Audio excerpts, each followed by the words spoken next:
This podcast is proud to be part of the TalkSport Fan Network. TalkSport. Powered by fans. Ryan Reynolds here from Mint Mobile. With the price of just about everything going up during inflation, we thought we'd bring our prices down. So to help us, we brought in a reverse auctioneer, which is apparently a thing.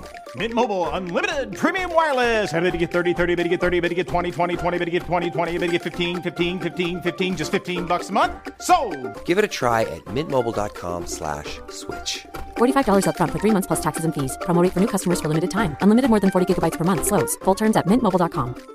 Hey, I'm Ryan Reynolds. At Mint Mobile, we like to do the opposite of what Big Wireless does. They charge you a lot.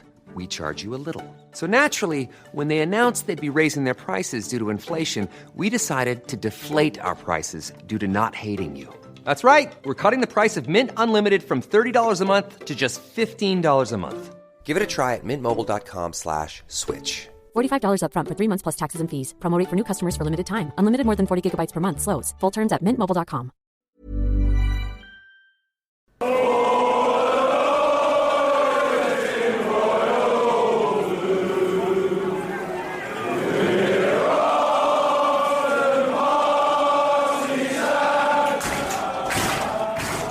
Alrighty, so give us a bit of insight into what life was like growing up in and around Dewsbury then, back in the day. Well, it was tough. It was tough. It's a different world, isn't it? And I think, I deal with a lot of kids now, and we talk about the values of our day, and we've got to accept that times are changing. Very much so. I was born council estate, mum and dad, 4 sisters, no car, no telephone, no nothing really. It had to be tough to get out of there.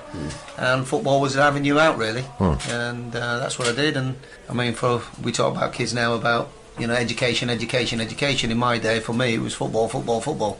And if I hadn't done reasonably well at it, I'm not sure what I would have done. Probably joined all my mates down the pits and the building sites and everything else. 53, I believe, in the league. 10 goals. No idea. I honestly do not remember.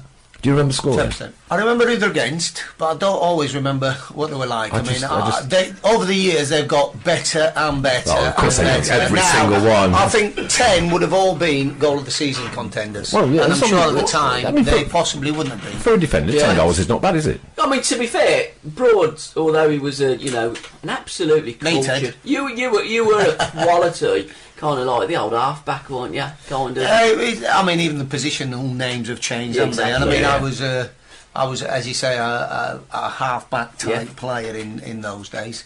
But we were much more flexible. Yeah. We could play in a number of positions, and just talking now, the guys now, they're either a right back or a left back. Well, in my day, they were a right back and a left back and a centre half and a midfield, if you asked. I was lucky. We had one sub in the days before me. They had no subs. So when you were a sub in those days, you had to be able to do a little bit of everything, because if you came on, you couldn't be a specialist. Because you could come on anywhere on the pitch, and now pretty well everybody on the bench is a specialist at something. I think it's changed massively like that. But that's the way the game's gone, really.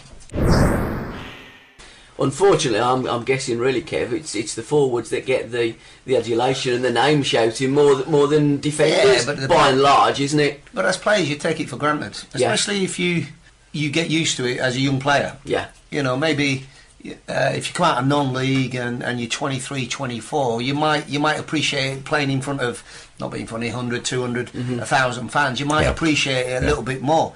When you've grown up in it, I remember running out at lots of different places all over the country, all the Premiership, and just taking it for granted, really. And it's because of youth, really, that you just take it as in your stride.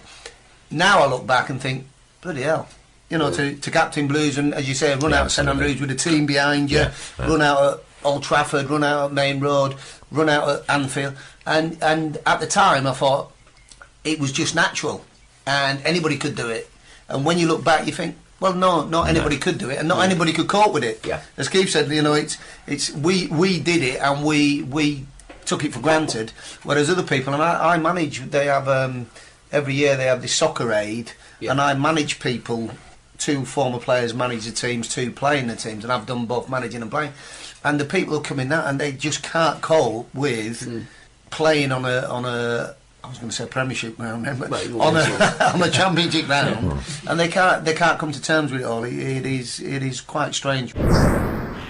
Yeah, it's just mainly as a kid really. I started my junior school, and we were very much a football junior school. So at 8 I was playing in the under-11 team, and at 8 I was representing the district, and it just mushroomed from there. I joined probably the more successful amateur side for our age in Yorkshire, and from there I bounced to Leeds and Man City and Birmingham and Burnley and Bradford and places like that really. So at 14, 15 I used to go. I mean, we didn't have academies then. I mean, now this game is full of academies, EPP, category 1, 2, 3. I mean, the football now is unbelievable. It's 24/7 even for 10, 11, 12 year olds, which is incredible really. Do you think it's too much, Kev? I think it is too much, and until they show me the figures that we're actually producing so many more players than we did. I mean, the talent pool is still what it is. I mean, our involvement with professional clubs was at the time school holidays. So February half term you come for a week at Birmingham, but April half term you go. Maybe if you were offered, you go to Man City for a week, you go to Bradford a week, and then in the 6-week holidays you didn't go anywhere particularly until late because all the clubs would be off. So and clubs would then ask you back, and then when you're 15, 16, a lot of them used to sign what was called the blue form, which tied you to a football club.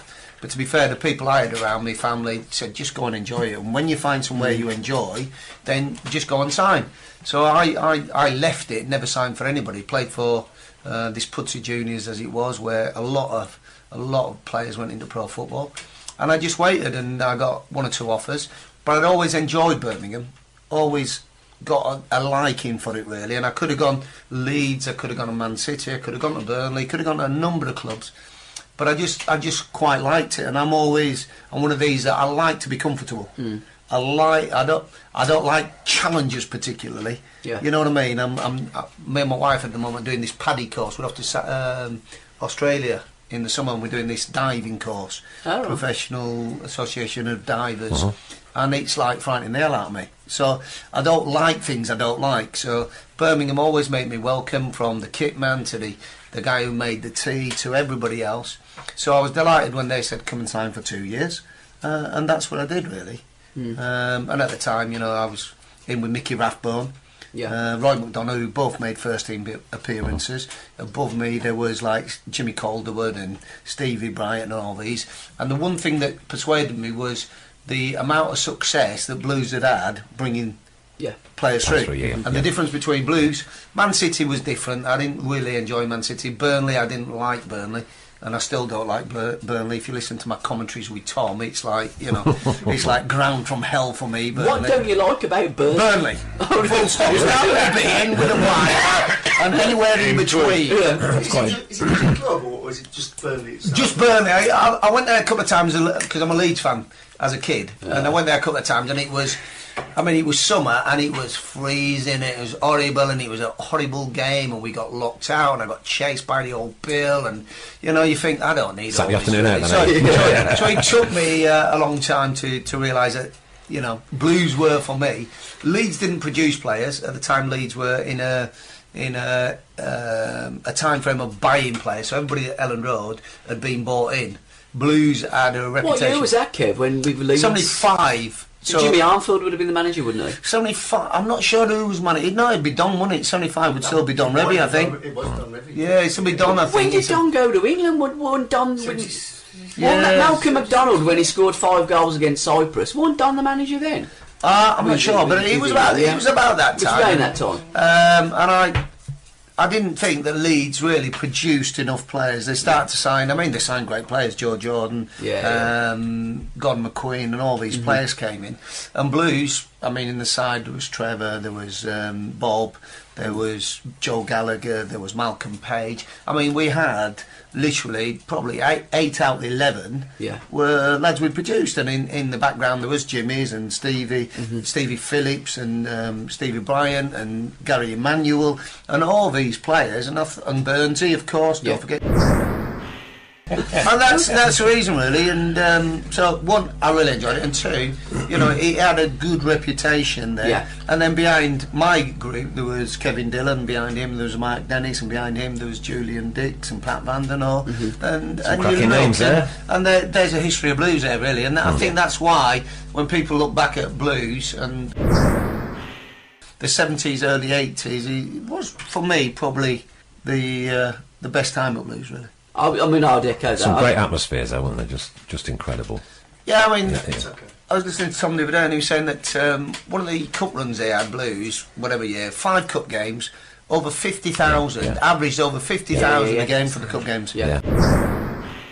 It's like Just must have- 40-odd thousand. Yeah. I mean, it's phenomenal. And now they're lucky to get 23, 24 maybe. Lucky to you get know. 17. Times have at the changed, minute, haven't they? I mean, the all-seated stadium haven't done football clubs many favours because it's largely outpriced.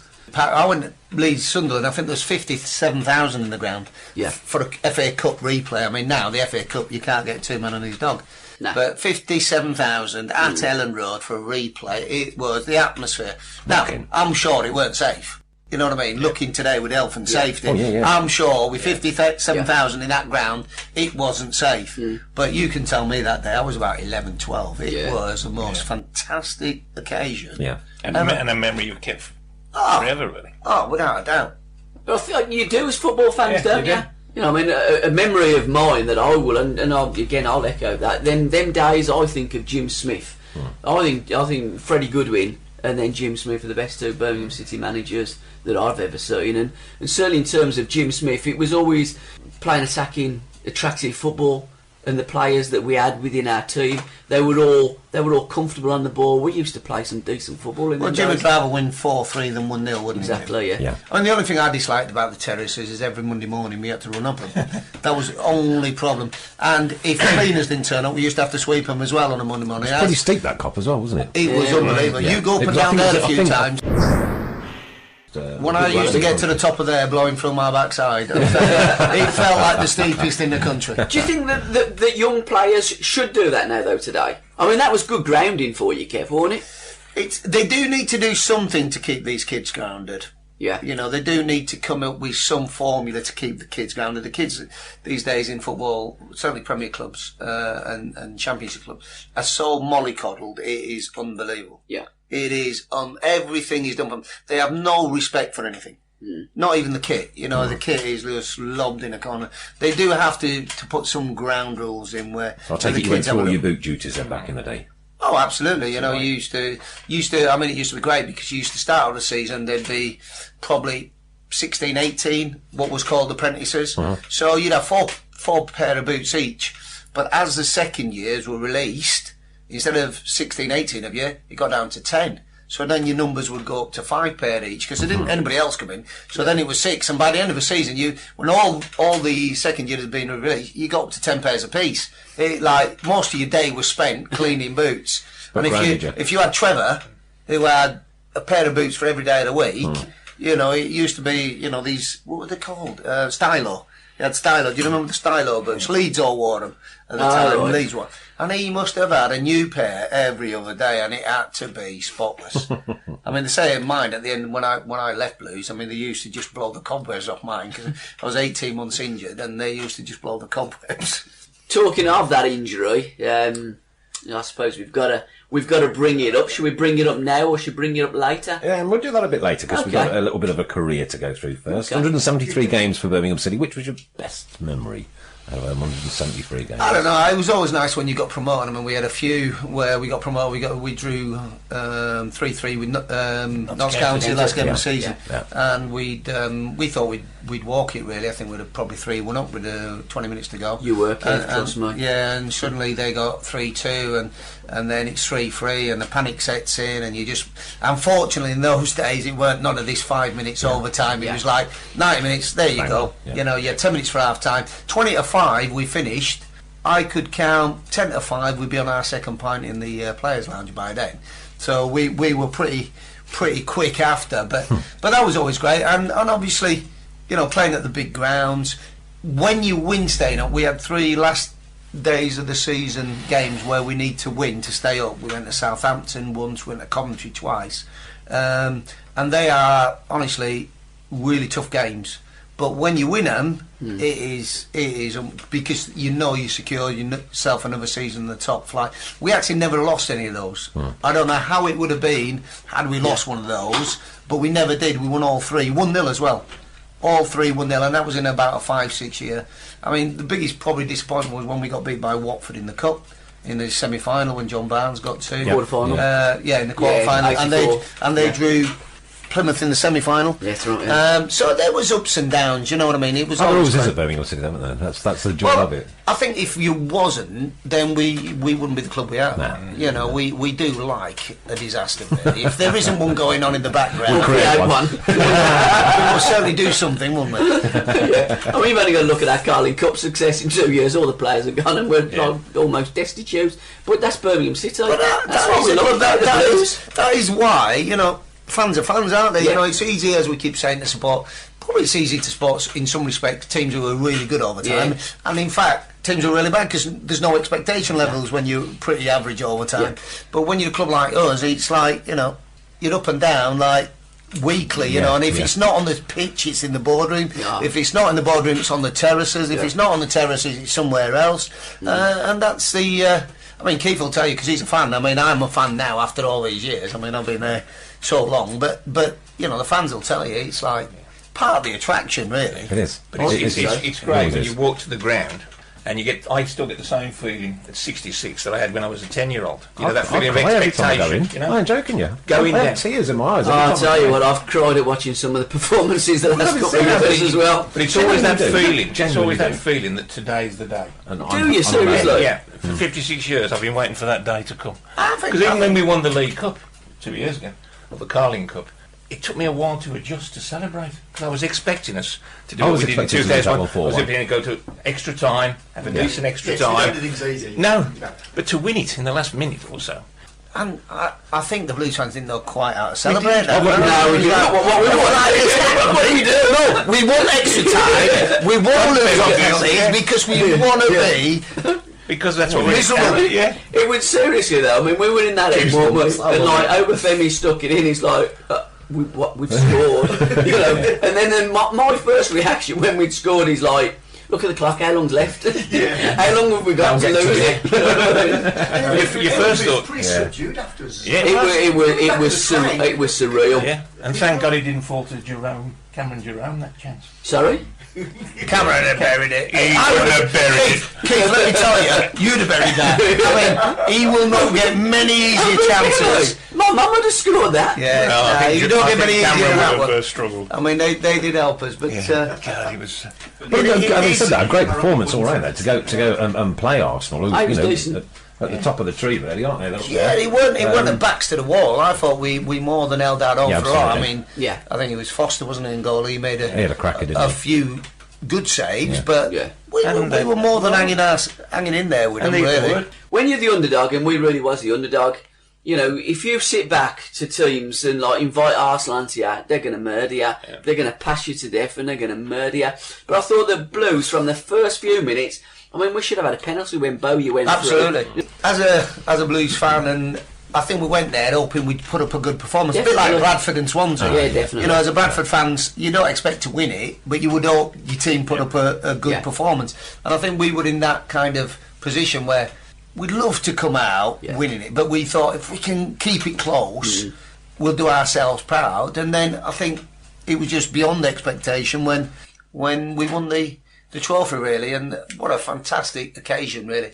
Whether that was, you know, better than staying in the division. What would you have took, Kev? As a pro, what would you have took? Well, I think you will always be up and down in divisions. Correct. So in... Look at the rest of Midlands football at the minute. Let's say we got back to the Premiership. We're back in the Premiership. Without the Premiership, we're in the Premiership. We've always won that trophy. Correct, yeah.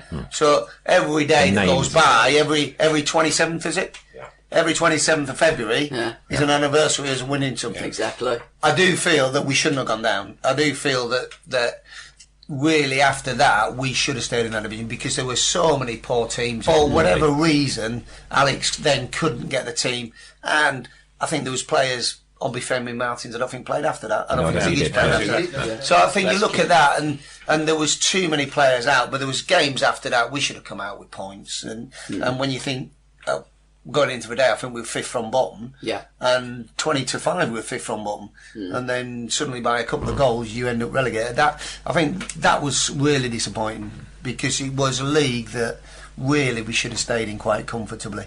And that's the only downside. But I wouldn't have swapped that for the trophy, because Great day. whatever happens, we've had that day. Yeah. You know, it's before that day we had the Carling in Wales. Yeah. You know, at Millennium, what a fantastic day, but no trophy. Yeah. Yeah. You know, and there's the difference really for me as a player.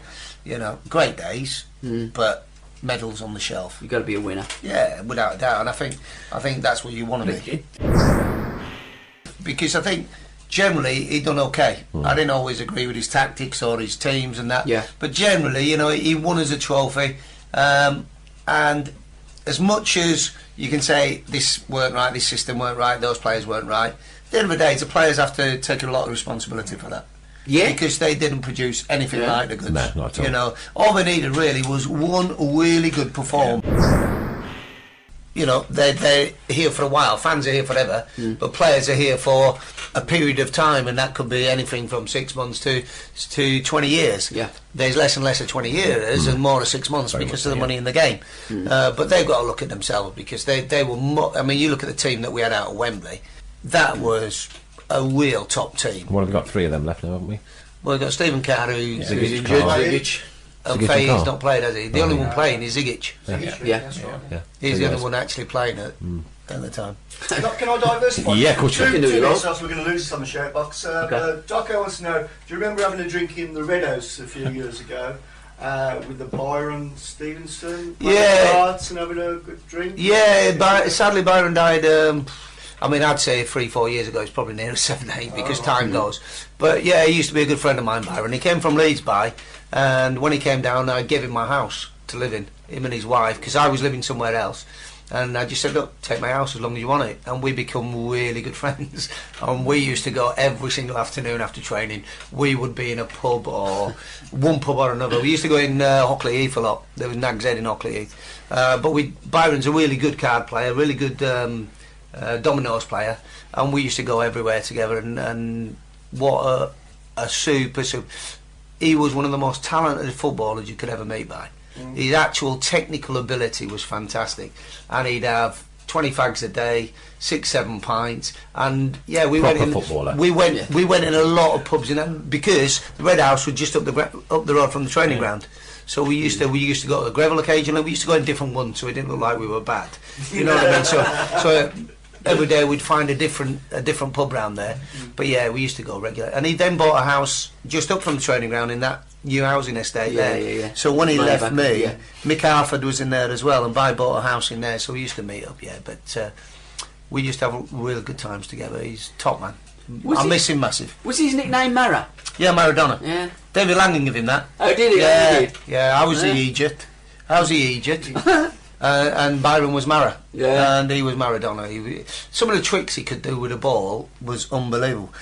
And he could have been, again, he's one of these that could have been anything you wanted, really. But he enjoyed life. Yeah. And you know, he had no pace about him, but weren't bothered. What he did it was more than enough for him. He was satisfied with what he did. Yeah. And he didn't really have the heart to go and push himself to where he could have gone. He got But capped, didn't he? Got capped for Wales. well, he got a number of caps to Wales, Yeah. and he got a life ban when he was. I think he was only 21, 22 when he got a life ban, and they played whatever game it was, whatever international, and he elbowed somebody, and he got a life ban, and he's probably the only player ever to get a life ban for an elbow. I mean, it's scandalous, really, what he got for it, and I think that really knocked him back a little bit.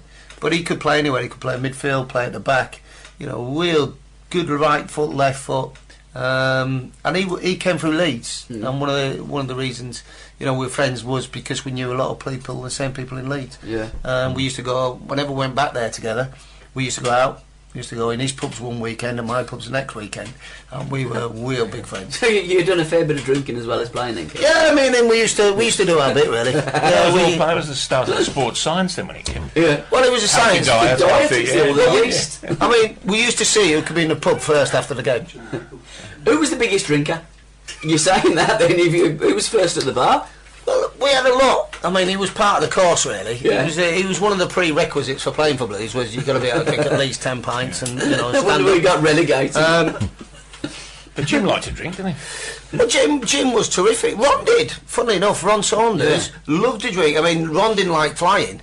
I mean, one of the things with Ron was when we went abroad that he would got a duty-free buy a bottle of whiskey, bottle of brandy, bottle of vodka, and he'd drink most of it before we got on the flight, because he didn't like...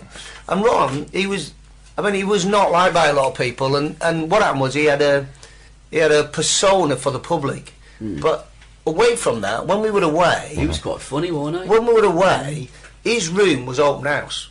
So if you ever wanted to go for a beer, you call in his room and he would let you have whatever you want. He was as nice as pie, really, Ron, and he did it, and I felt he was a little bit harshly treated, Ron, at times. Biggest drinker, I would probably have to go with Billy Wright, really. Bill was massive. I remember my son being born, Daniel, and we said, all right, we're going to go out on a Sunday night, and literally, I lived in Tamworth in Arden, Hampton in Arden, and there's a pub called the Engine. Yeah. And I said, right, we're all going to the Engine. So Billy said, I'll come with you. So he turned up at my house. Took him there, and we stayed there till about midnight, and it was before drinking hours. Went back to my house, and he said, you got any cans? I thought, flipping out, we've had a few, Bill, you know what I mean? He went, well, we'll have a few cans. So we stayed up till about 4 or 5, when we were training the next day, 4 or 5 o'clock. I said, Bill, I've got to go to bed. He went, well, you go to bed, I'll finish the beer. And he let himself out. Whatever time he finished, I don't know. And he was like that. You go round to his house, and he lived in Knowleville, and his garage was converted to a snooker room with a bar and everything. And all the lads were invited, and every afternoon you go around and you'd have a couple of frames of snooker and a few beers, and that's how he was. But what a good player for us. What a good player. You know, again, you know, he's a big lad, beefy, but he still put in top performances, Bill. He didn't stop his performances. Strong player, wasn't he? I just commented that you were actually a good drinker as well. I try. I try really hard. You know what I mean? I just can't manage it. You know what I mean? It's like I still drink as much now, but it's like I just keep going. But I'm just that bad. It's untrue. You know what I mean? I'm all over the place, which is you know, Billy. You drink with him all day, and he would be the same at the end of the day. Byron, he'd be pretty well the same at the end of the day as he would at the start. Jim Blythe, same. We went to, well, we got left out one year. Me, Byron, there was 7 of us left out against Wolves, and we went to Wolves, and he made us go. Ron made us all go, and there's me, Byron, Jim Blythe, 3 or 4 of us. So we got to Wolves, and he named a team, and we all know we left out, but there's about 6, 7 of us. So we thought, bollocks to this, we're off in the bar. So we never even seen the game. So we get back from the game, all the beers on the coach. Anyway, we've got back to St Andrews, said, oh, we're off now, we're off to the Clock. So we went to the Clock on on Coventry Road, we crawled out of there. We have absolutely crawled out of there at some ridiculous hour. But that was part of the culture, really. You know, that was part of our culture, and we all did it. You know, Frank did it, you know, Colin, everybody who came to Blues, it was part of the attraction, really, is that we were all similar. It would be totally different now, you know what I mean? It was totally different. In those days, every Saturday night, we'd generally stay in the D Club, as it was then. We'd drink in there after the game, and then we'd go to town, you know, and we'd leave our cars there, and we'd just go to town and party, you know. It was good fun. Off to Walsall on loan for 3? Yeah, in 1978 I went there, I think. I'd had a knee injury, and Jim thought it would be good for me to go and get some games in, which quite... And funnily enough, I did the Peterborough game on the radio the other day, and it's the only time I ever played at Peterborough was for Walsall, and we won 3-1. And I played 3 games in the month. Alan Buckley was manager.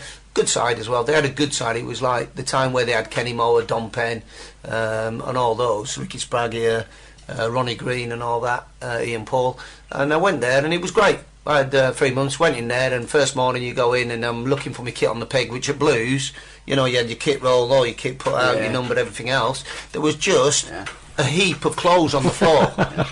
And I'm thinking, well, who's that for? And Ron went, that's the training kit. And if you got there late, literally, there was nothing left. Yeah. So your shirt would have an arm ripped out, your shorts would have socks with a hole in them. But it was great. And to be fair, I played 3 out of the 4 games in the month. They played a cup game, and then Blues wouldn't let me play in the FA Cup.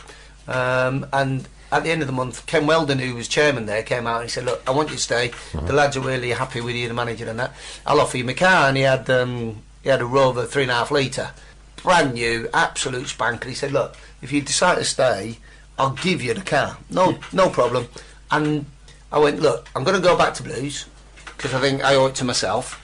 And if it don't work out, I'll give you a call and I'll come back. And I got back to Blues probably on the Monday, and on this Saturday I played against Notts County at right back. And I played the next 29 games after that, and we got promotion, culminating in the 3-3 with Notts County, and Walsall got promotion that year. It was just nice, you know what I mean? It was just nice. It was a nice club also. It was the old Fellows Park, not where they are now. I found it different when I went back to manage Walsall a couple of years ago. I took over for Merce for about 3 months, and it was a different club then. Jewelry can say many things on your wedding day. As a wedding band, it can say, "This is a forever symbol of our forever love." As a gift to your wedding party, it can say, "Thanks for standing up there with us." Blue Nile can help you find the piece that says it all and says it beautifully, with expert guidance and a wide assortment of jewelry of the highest quality at the best price. Go to BlueNile.com and experience the convenience of shopping Blue Nile, the original online jeweler since 1999. That's BlueNile.com.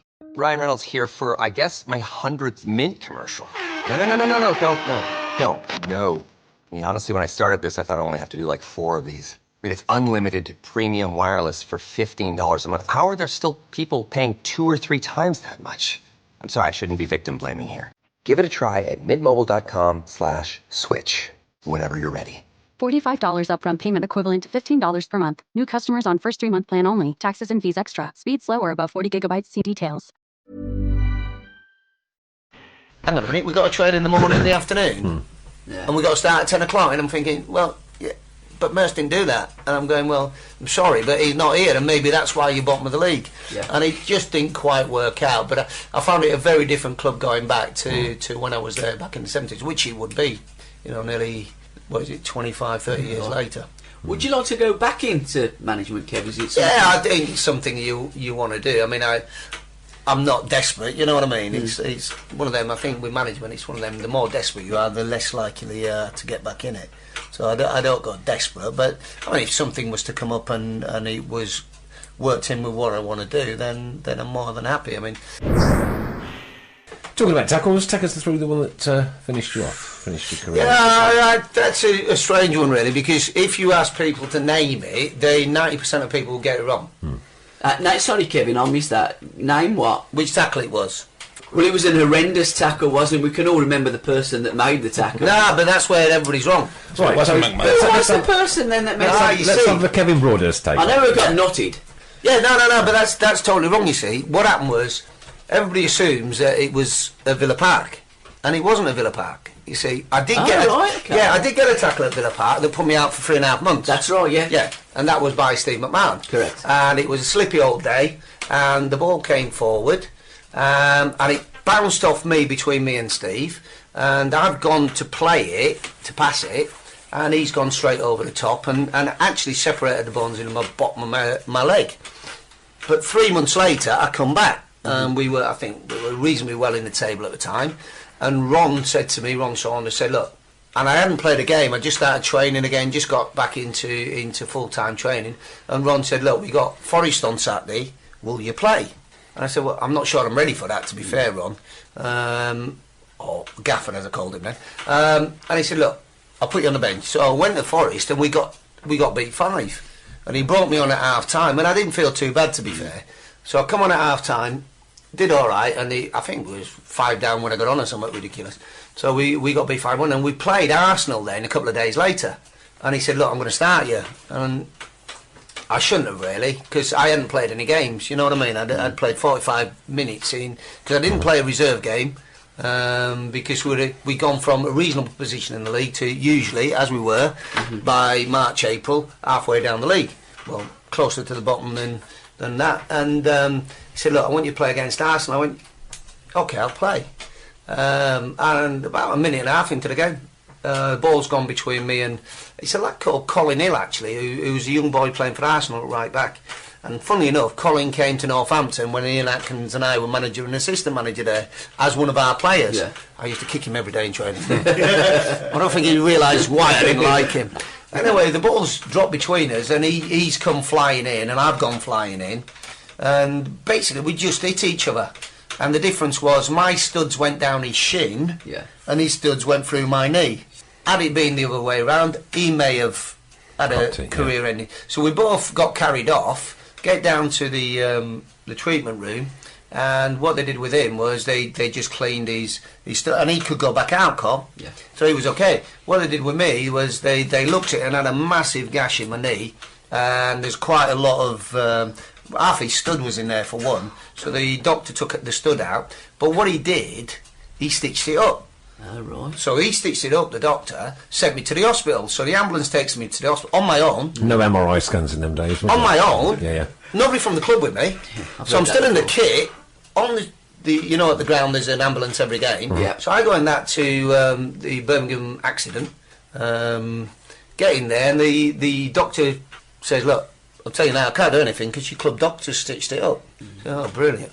So he sent me back to the ground. Get back to the ground in a taxi now. Yeah. So there's no ambulance to go back, so I have to get a taxi back. Yeah. I'm in my kit. The taxi driver wants his tenner, whatever it was. I don't carry that in me kit. So I had to hobble in to get the club secretary paid the taxi driver a couple of quid probably in those days. Yeah.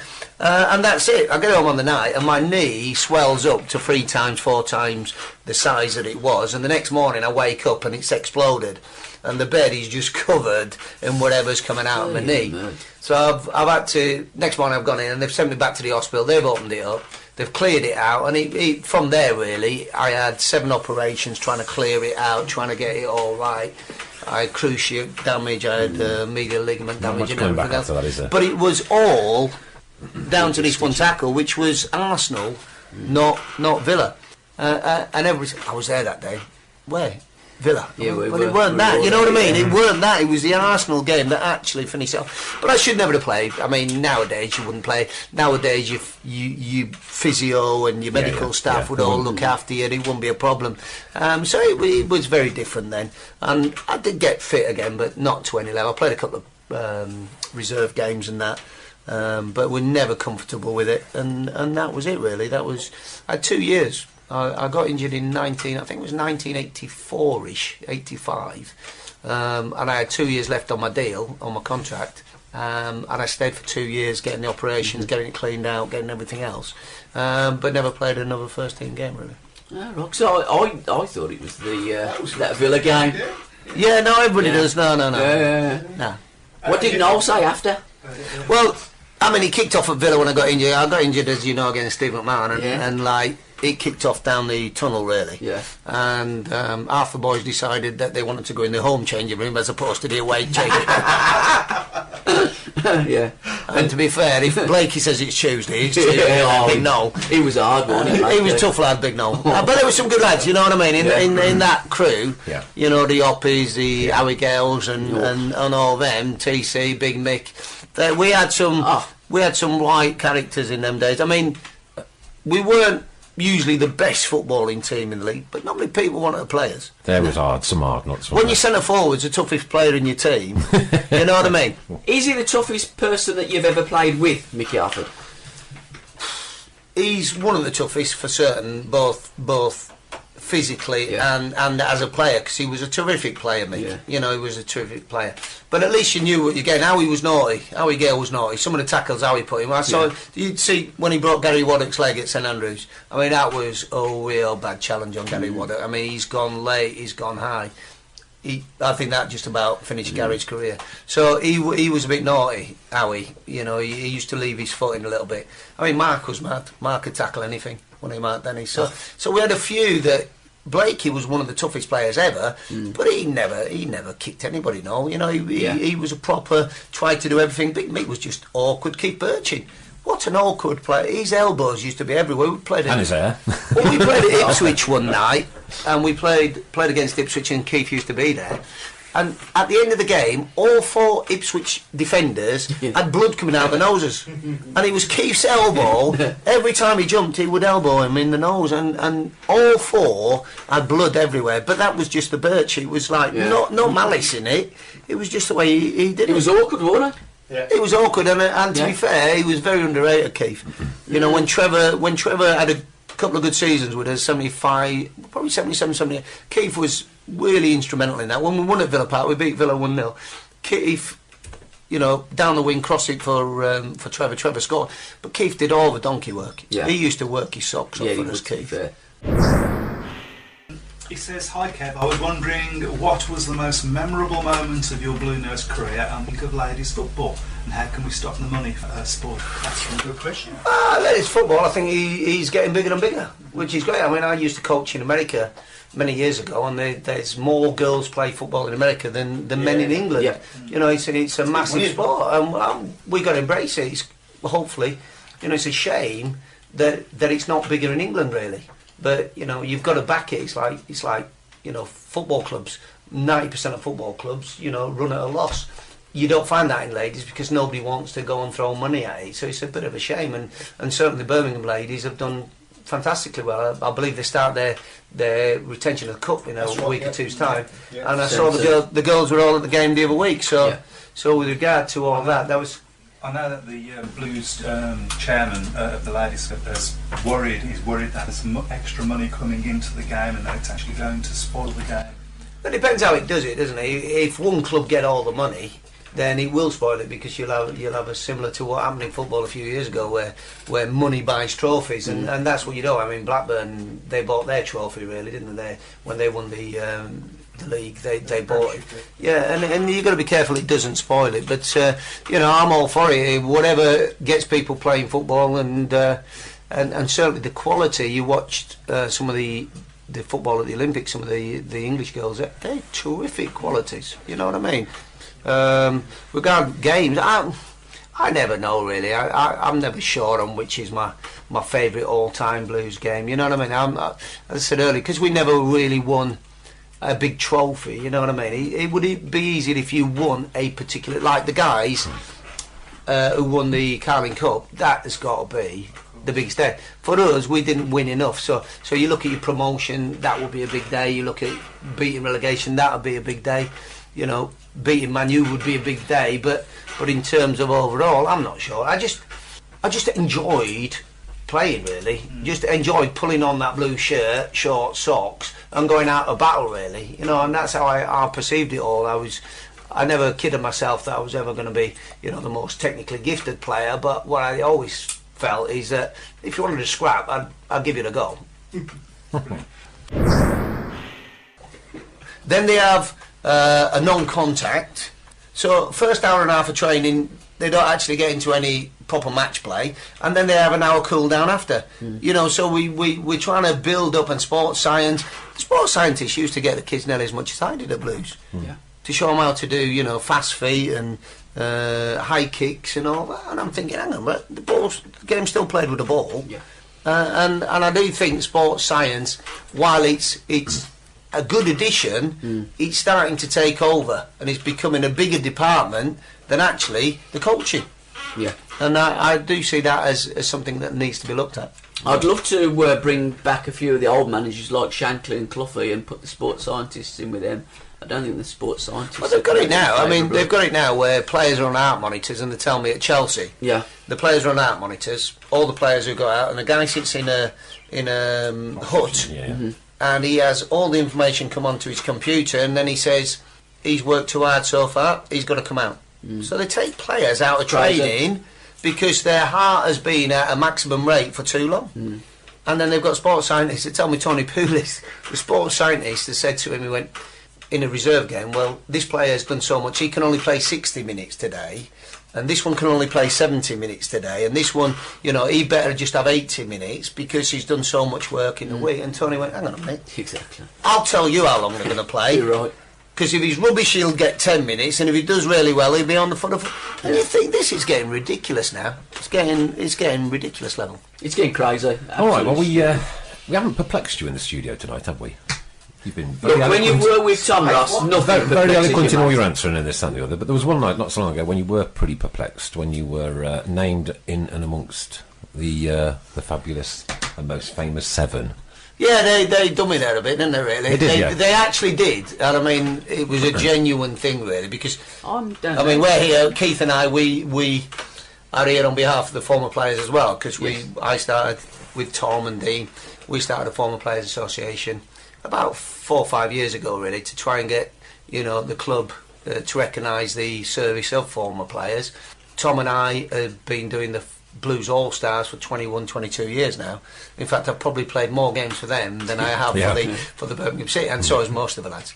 And one of the things we did do was, you know, to recognise people who'd put massive service into the football club. And the original, we had 11 players, of which obviously Hatton, Francis, Latchford, Dugarry, people like that was in it, Burnsy.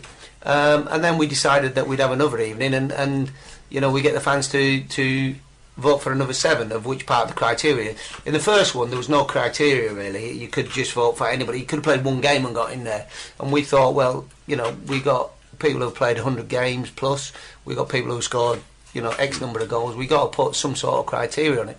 So, you know, we opened it up, and every meeting, who's in there, and you'd know that 1 or 2 Joe would be getting mentions, and I thought Malcolm would be getting mentions.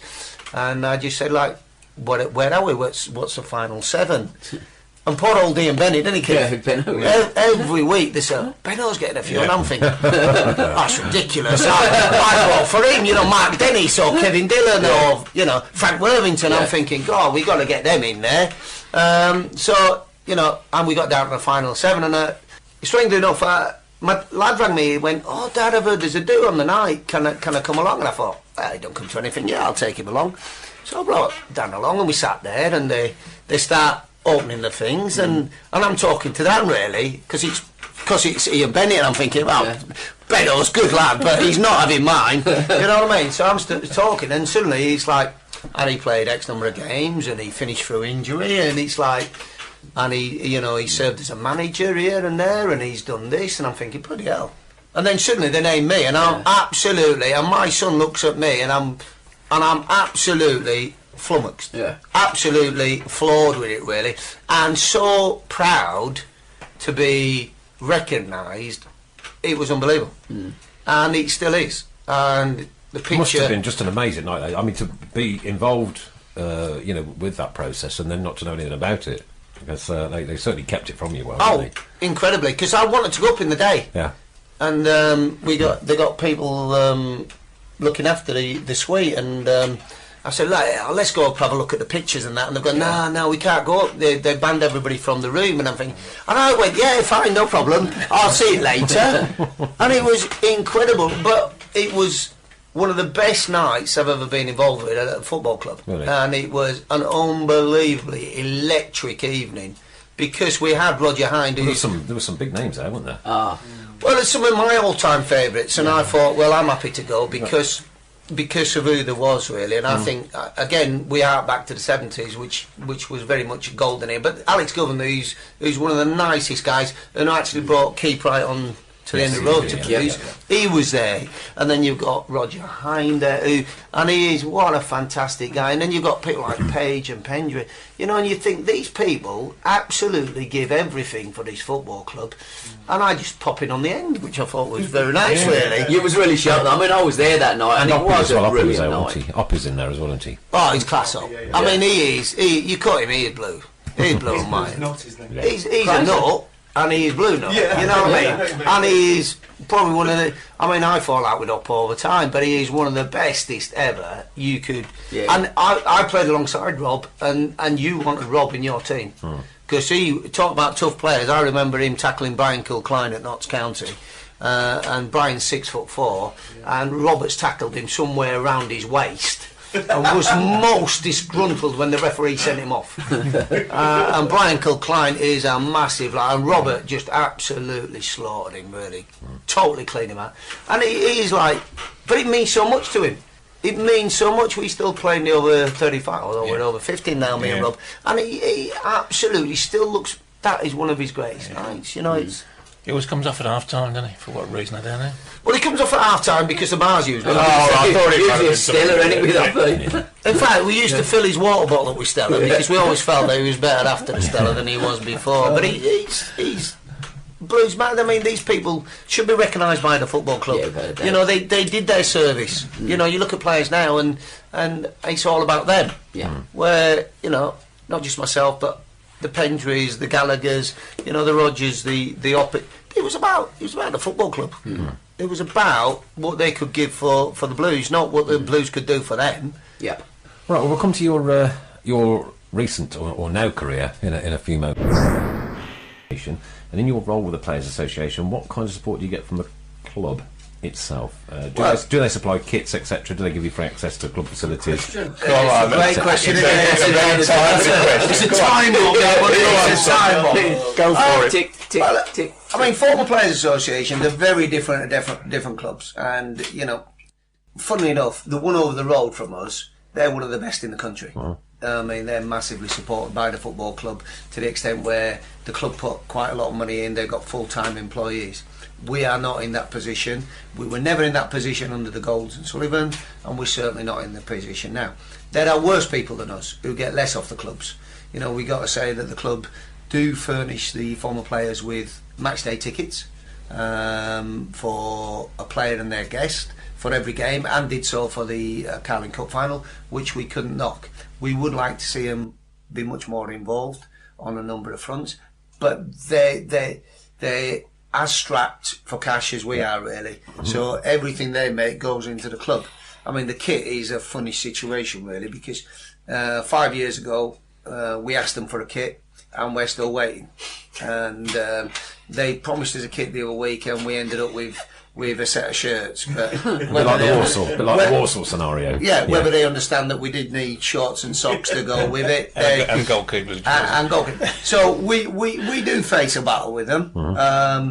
I think because we are former players, we do get a little bit out of them, and we will get a kit in the end. But it is a little bit galling when you play the Villa and they've got, you know, an home strip and an away strip, and they've got their own sponsors on each, and like we're going at half time. We played them once and it was raining, and they come out in a different strip in the second half to the one first half, and we're like absolutely drenched. So, but it's just a pity their first team's so crap, though, isn't it? But we've always thrived on that, you know. We've always been the poor neighbours in that respect. I mean, when I was coaching the Blues kids, we used to go to Villa, and we'd go in the oldest minibus you've ever seen, the Leyland DAF bus that they must have won in 1990. It was falling apart. They'd have three brand new, and we'd go in kit that was 2-year-old, 3-year-old, and they'd come out in the new kit, and I always use that as a motivator. Look, you know, one thing we have got is that badge. Absolutely. And that won't change. And the pride in that badge, they can have all that, but on that football pitch, that don't make Jack's quit. Yeah. And that's how we do it, really. But in terms of support from the club, I think they give us what they can, which we would like to see more of, really. Yeah. You know, to be fair, we've got Alexa on the committee now who works for the football club, and she's just put out a new newsletter, which I used to do myself. And she's now doing it. I've not had a bill for it yet, so I'm hoping that might disappear. So we try and maximise what we can get. As I say, we're better than some clubs, we're worse than others. Cool. Recently we've seen the demise of one Mr. Paul Gascoigne. I'm sure there are hundreds of other ex-players out there who are not as well known, that have fallen on hard times. Do you think there is enough out there for these players? No.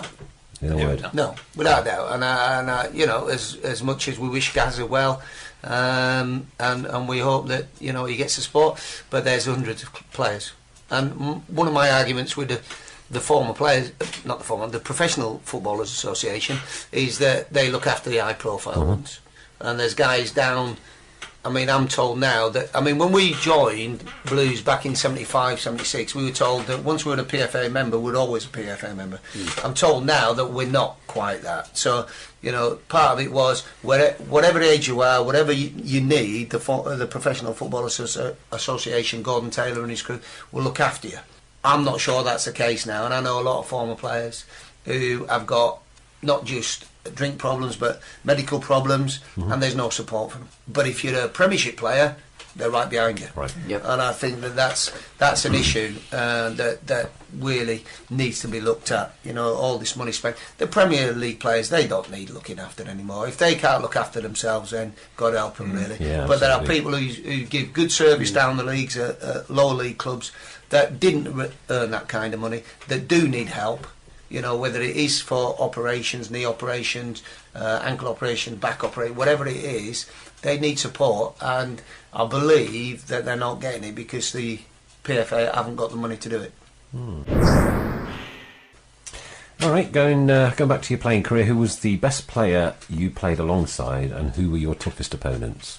Well, you look, and I mean, I've been fortunate that we have had some phenomenal players down there. You know, what we never really had was a phenomenal team together. You know, we had a good side under Ron Saunders with Mick and Tony and Hoppy and all those, and we had a good team under Jim with Mark and Davey and Joe and Curbs and Dill, and if you'd have put them all together, would have been okay.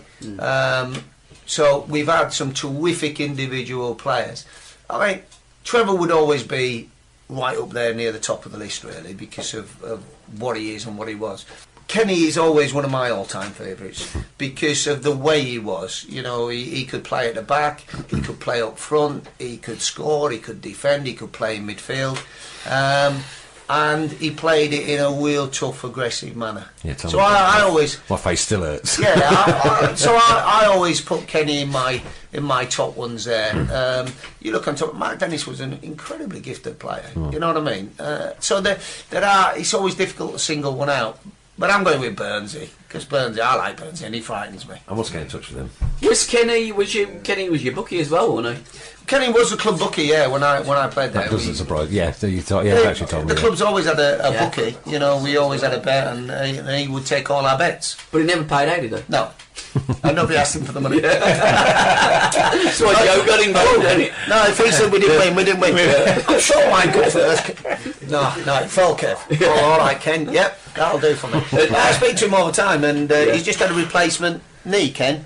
You know, I spoke to him last week because we're trying to still get him to the Back to the 70s dinner. And he said he was in agony, and I was really pleased. I thought, that'll pay him back for all the bets he never paid out. And was you in the bar in Belgium or Holland when it went off with a load of travellers? I was in no bars anywhere in the country, so I wasn't in that. I was in the bar where we couldn't afford to pay the bill in Switzerland until Frank came in, and Frank paid the bill for everybody. We went to Switzerland and we're thinking like, oh, this is all right, we'll drink all night, put it on the tab, came to the closing time, the tab came, it was unbelievable, by the way, and we looked round and nobody had enough money, so all the shutters come down. So we're thinking, what the hell do we do now? I've got an idea, I'll ring Frank. So we rang Frank. Frank came in with his wedge and just settled the bill, like, you know, it was... But no, we've had some really good, interesting evenings out. Yeah. And Sweden? No, Sweden, I didn't do the... Well, I did Sweden, but I didn't do the nights out in Sweden. Oh, right, okay. You know, I didn't do those, I was wrapped up. So it weren't you? No, it weren't me. I was wrapped up, I try to stay out of trouble, really. Yeah. And Iceman has asked me to ask you next time you're in Wilson's, get Billy Coyle to give him a ring. Oh, the Coyle, yeah, he's top man. I mean, when I retired, I was asked to play for one or two clubs, as you do, and I got to the stage where I didn't want to play for money anymore. So I didn't feel that I had to go and play for anybody, because if I took the money I'd feel obliged to go and play. So I went and played for Noel, and Billy Coyle, an Irish guy in there who was chairman, absolutely fantastic. So I said I'd go and play for beer money. So Billy didn't realise how much it was going to cost. Billy always paid him beer money. We would still be in the Wilsons at 8, 9 o'clock at night until his wife used to come in and throw him out. But what a terrific guy. I still talk to him. I still go out for a meal. Me and my wife go out for a meal with him and his wife. And you just meet great people, don't you? In football, you do meet great people. And the Coyle, as I like to call him. He's one of the best people I've ever, most generous, kindest guy. So he's absolutely right. I will say hello to the cause. And someone has said that when you were playing on the pitch, what did Keep Right On sound like? When it was in full voice, could you hear it? Yeah, I mean, it was an emotional song. You know what I mean? And you know, it's very historic in blues history, really. That it is their song. You know, it isn't. Nobody else has got that song. I mean, Ipswich tried to get it a couple of years ago, didn't they? It is our song. It came from Alex Govan. It is what we're about. During the game sometimes could be difficult, but if there's breaks in games or before the game when they sung it, you listen to it, and it was one of those that you then realised what you were doing. You were playing on behalf of all those people that were singing it, really. And the thing about blues, they sang it with heart and feeling. You know, they sang it like it was. It was like. And it was like going into battle then for them. Yeah. You know, we were, I mean, it sounds stupid, but we were their chosen people, really. Not that they chose, as the manager chose, but we were their chosen people to go on that pitch and go to war for 90 minutes under their colours. And there was plenty of wars back then, weren't there? we had a battle or two. Battles. I mean, the booking system helped, that you could literally mug, decapitate without ever feeling you were going to get a yellow card. Certainly never got a yellow card till the second half, you know what I mean? So you were never under too much restraint, really, and it was quite nice, you know, to be able to do that without worrying too much. But it was the way the game was, and you know, 11 players with heart and desire playing to the maximum of their ability. Both physically and mentally. So yeah, we got a chess game, but we also got a boxing match. Yeah, but looking back, looking back at in your era to now, it's just so completely different. Oh yeah, I mean, sports science has taken over, and they're more athletic. They live better lives. They get better paid for it. You know, it's like. No, I'm all about the battle side of it. Yeah, but it's all the culture, isn't it? Yeah. It's all the culture and how it's changed, and you know, tackle from behind was horrendous. And it had to be taken out, and I have no problem with that. Absolutely. But they're tackling, 2-footed tackles come out of the game. Yeah. But you can still make good tackles. As a fan, I like to see there's much in a good tackle as there is in a good pass. And I think that's where the game's changed now. It's all, not everybody, but people want to see passing. Yeah. 10 passes. You know, 10 passes a goal. No, it's not. I want to see a shoulder barge. You want to see a tackle. Get in. You want to see a tackle. You want to see somebody, you know, really straight, a Michael Johnson, if you like, where he's really, but he's clearing balls.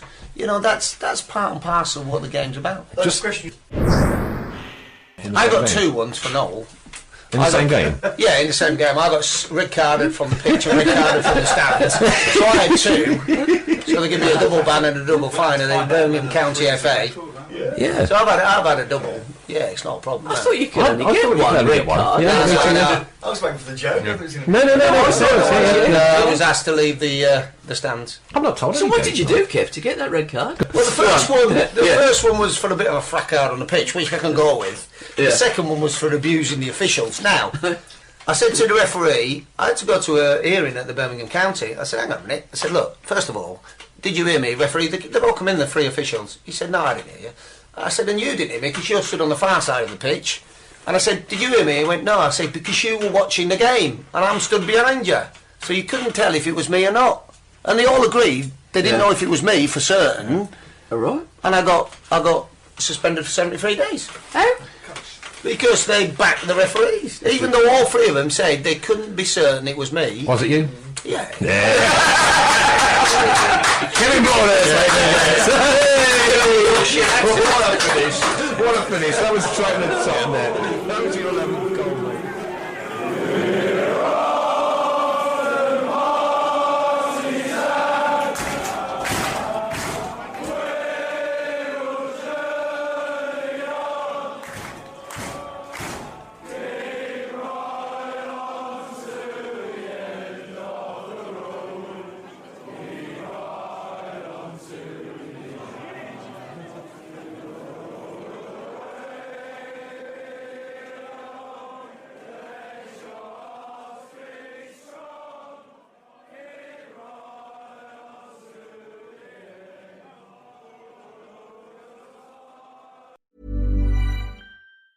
Need new glasses or want a fresh new style? Warby Parker has you covered. Glasses start at just $95, including anti-reflective, scratch-resistant prescription lenses that block 100% of UV rays. Every frame's designed in-house with a huge selection of styles for every face shape. And with Warby Parker's free home try-on program, you can order 5 pairs to try at home for free. Shipping is free both ways, too.